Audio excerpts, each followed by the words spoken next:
Hola a todos, bienvenidos de nuevo a Punto Central. Mi nombre es Paulo César Ramírez.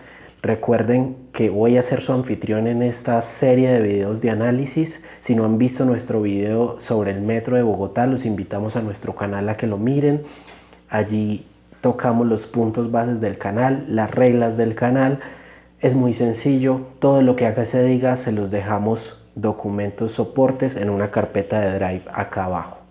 Bueno, para hoy tenemos dos temas. Primer tema, una sección que vamos a desarrollar aproximadamente de 5 a 8 capítulos llamada Pandemia en la Pandemia, en el cual analizaremos algunas decisiones que se han tomado en medio de esta emergencia sanitaria.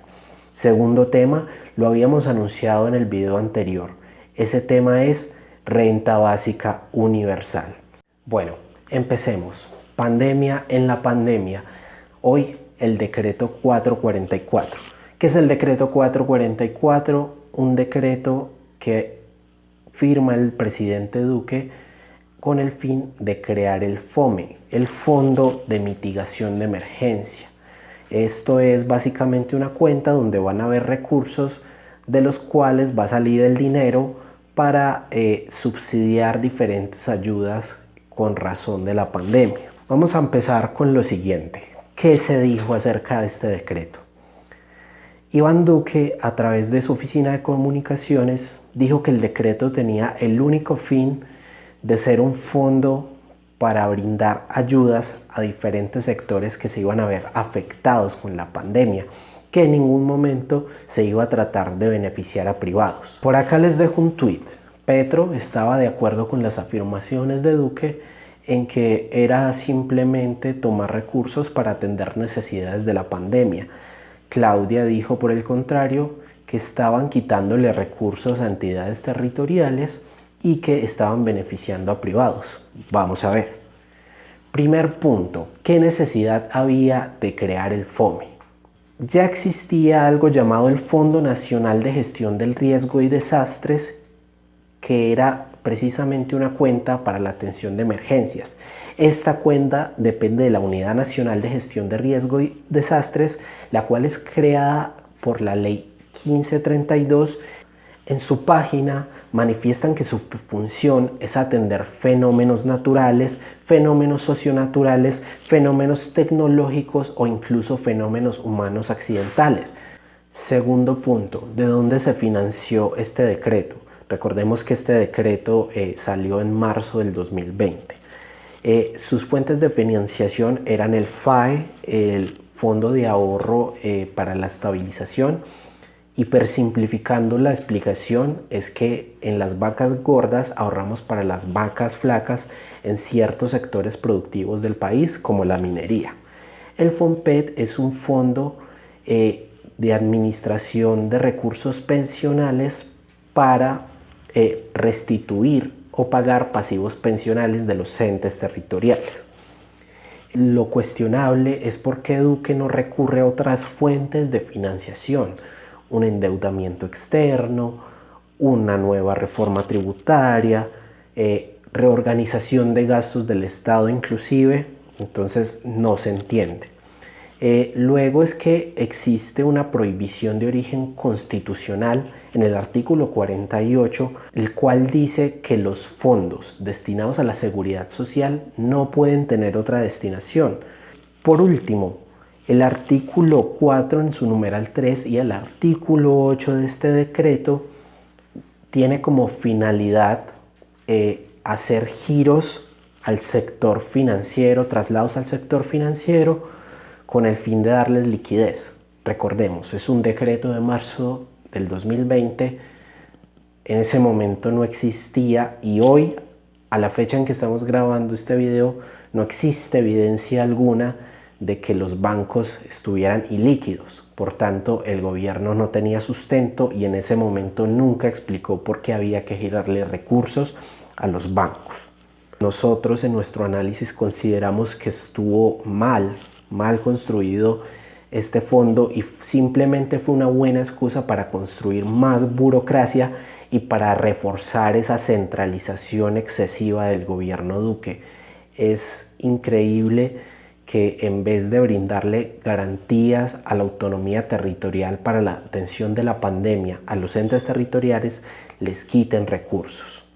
Por último, debemos decir que el Observatorio Fiscal de la Universidad Javeriana nos contó en un documento que sacaron que las afirmaciones de Duque del gasto del 11% del Producto Interno Bruto de la Nación para la atención de la emergencia no es correcto. 6% de ese 11% correspondía simplemente a bonos de garantía para la deuda. Luego el FOME solo usa un 2.4% del Producto Interno Bruto como presupuesto. Entonces, conclusiones. No necesitaban crear un nuevo fondo, ya tenían el Fondo Nacional de Gestión de Riesgo y Desastres para esta situación y eso obedece simplemente a un capricho de centralizar más y, lo que es más grave aún, no hay transparencia con las cifras, no sabemos qué dinero se ha girado, a qué empresas se han girado, qué bancos han recibido estos dineros.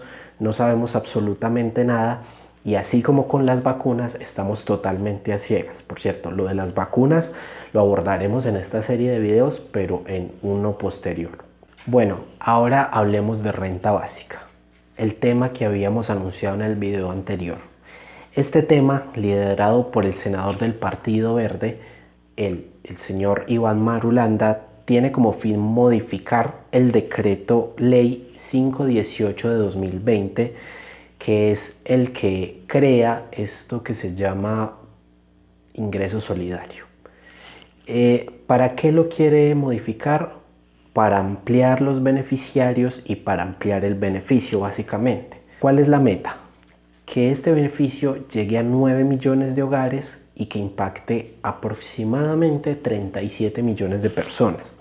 Luego, el cambio es que sería un salario mínimo durante los 3 primeros meses y medio salario mínimo durante los 2 meses siguientes. Se calcula que este proyecto costaría 6.3 billones en promedio por cada mes de ejecución para un total de 31 billones, lo que constituye un 3% del Producto Interno Bruto del país.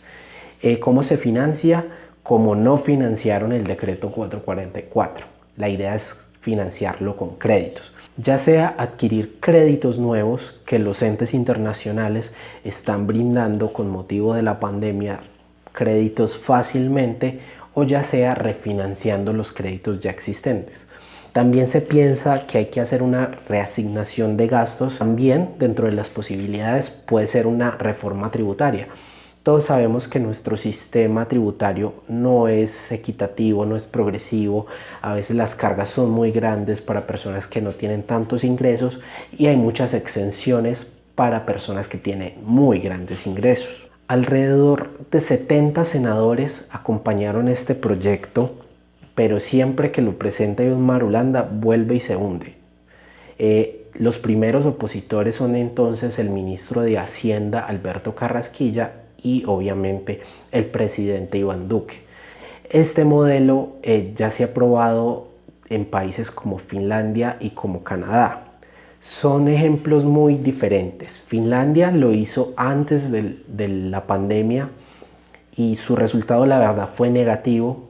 Subsidiaron durante 2 años a personas que no tenían empleo y se evidenció que este subsidio por este tiempo no les ayudó a progresar, no les ayudó a cambiar su estilo de vida, no les ayudó a conseguir trabajo, simplemente fue una manutención por el Estado. Luego Canadá también lo hizo, pero lo hizo en el contexto de la pandemia. Canadá le da a las personas que perdieron su empleo por motivo del virus $2.000 mensuales para su sostenimiento. Finalmente, vamos a mencionar el estudio de Alberto Tena de la Universidad Autónoma Metropolitana de México, el cual se dedica a estudiar este asunto de la renta básica universal. Este estudio es de 2018. Él concluye que no tiene en ese momento suficientes herramientas y suficientes elementos de juicio para dar conclusiones ciertas. Esto apenas son pilotos, esto apenas se está implementando y él presume que se necesita acompañar de otras medidas tanto políticas, económicas y sociales para que sean realmente efectivas. Bueno, eso fue todo por hoy. La próxima semana tenemos otros 2 temas. Uno de esos temas es el Hospital San Juan de Dios y vamos a tener de nuevo nuestra sección Pandemia en la Pandemia con otro tema que es sorpresa. Muchas gracias a todos por ver. Si le dan me gusta a este video me ayudan mucho compartiendo, suscríbanse al canal. No olviden escribirnos a nuestro correo que dejo acá abajo.